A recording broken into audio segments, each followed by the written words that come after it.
Drew മെക്കിൻ്റെറെ എന്തുകൊണ്ടാണ് WWE championship വിജയിപ്പിച്ചിട്ടുണ്ടായിരുന്നത് എന്നുള്ളത് നിങ്ങൾക്കറിയാമോ? നമ്മൾ കരുതുന്നത് പോലെ മെക്കിൻ്റെറെ വലിയ സംഭവമാക്കി കാണിക്കാനോ മെക്കിൻ്റെറിന് ഒരു ചാൻസ് കൊടുക്കാനോ വേണ്ടിയിട്ടായിരുന്നില്ല. അത് കോടിക്ക് വേണ്ടിയിട്ടായിരുന്നു.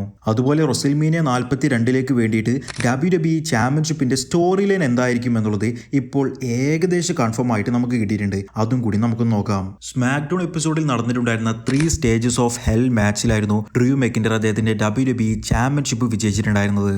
അന്ന് മെക്കിൻ്റെർ വിജയിച്ചതിന് ശേഷം WWE സ്മാക്ക് ഡൗണിന്റെ അറ്റൻഡൻസ്, അതായത് സ്മാക്ക് ഡൗണിലേക്ക് ആളുകൾ വരുന്നത് 30% കൂടിയിട്ടുണ്ടായിരുന്നു എന്നുള്ളതും WWE സ്മാക്ക് ഡൗണിന്റെ റേറ്റിംഗ്സ് 4.5% കൂടിയിട്ടുണ്ടായിരുന്നു എന്നുള്ളതുമാണ് അറിയാൻ കഴിയുന്നത്. എന്നാൽ ശരിക്കും ഇത് ചെയ്തിട്ടുണ്ടായിരുന്നത് കോഡി റോഡ്സിന് വേണ്ടിയിട്ടായിരുന്നു. അതായത് ഡ്രൂ മെക്കിൻ്റെർ ചാമ്പ്യൻഷിപ്പ് വിജയിച്ചതിന് ശേഷമാണ് റോയൽ റംബിളും എലിമിനേഷൻ ചേംബറും നടക്കുന്നത്. ഈ രണ്ട് മത്സരങ്ങളിലും കോഡി റോഡ്സ് മത്സരിക്കുന്നുണ്ട് എന്നുള്ളത് അറിയുകയാണെന്നുണ്ടെങ്കിൽ ഏറ്റവും കൂടുതൽ പേർ ടിക്കറ്റ് എടുത്തുകൊണ്ട് ആ ഒരു ഷോയിലേക്ക് വരാനുള്ള ചാൻസ് ഉണ്ട് എന്ന് WWE കരുതിയിട്ടാണ് കോഡിയുടെ കയ്യിൽ നിന്നും ചാമ്പ്യൻഷിപ്പ് ഒഴിവാക്കിയിട്ടുണ്ടായിരുന്നത്.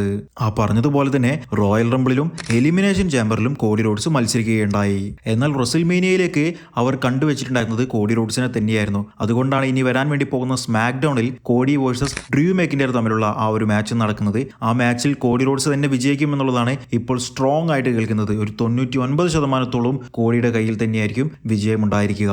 അതിന്റെ അവസാനം ജേക്കബ് ഫാറ്റ് വന്നുകൊണ്ട് മെക്കിൻ്റെറെ അറ്റാക്ക് ചെയ്യുന്ന രീതിയിലായിരിക്കും സ്റ്റോറി ലൈൻ ഉണ്ടായിരിക്കുക. അപ്പോൾ റെസിൽമേനിയ 42 നടക്കാൻ വേണ്ടി പോകുന്നത് Drew McIntyre versus Jacob Fatu തമ്മിലുള്ള ഒരു മത്സരമായിരിക്കും. അതുപോലെ WWE ചാമ്പ്യൻഷിപ്പിന് വേണ്ടിയിട്ട് Randy Orton versus Cody Rhodes തമ്മിലുള്ള ഒരു സിംഗിൾസ് മത്സരവും ആയിരിക്കും. റെസിൽമേനിയയിൽ എന്തായാലും ഡ്രൂ മെക്കിൻ്റെർ ആ ഒരു മാച്ചിലേക്ക് ആഡ് ആവാൻ ചാൻസ് ഇല്ല. ഇനി ആഡ് ആയി കഴിഞ്ഞാലും അദ്ദേഹം വിജയിക്കാൻ ചാൻസ് ഇല്ല. കാരണം റെസിൽമേനിയ കഴിഞ്ഞാൽ ഹൈലാൻഡർ എന്ന് പറഞ്ഞിട്ടുള്ള ഒരു മൂവിയുടെ ഷൂട്ടിങ്ങിന് വേണ്ടിയിട്ട് ഡ്രൂ മെക്കിൻ്റെർ WWEയിൽ നിന്നും ഒരു ബ്രേക്ക് എടുക്കാൻ വേണ്ടി പോവുകയാണ്. റോയൽ റംബിളും എലിമിനേഷൻ ചാമ്പറും സൂപ്പർ ആയതുപോലെ റെസിൽമേനിയയും അടിപൊളിയാവണമെന്നുണ്ടെങ്കിൽ റെസിൽമേനിയ 42 WWE ചാമ്പ്യൻഷിപ്പ് വിജയിക്കേണ്ടത് റാൻഡിയാണ്. 15ാമത്തെ തവണ റാൻഡി വിജയിച്ചാൽ അതായിരിക്കും റെസിൽമേനിയ മൊമെന്റ്.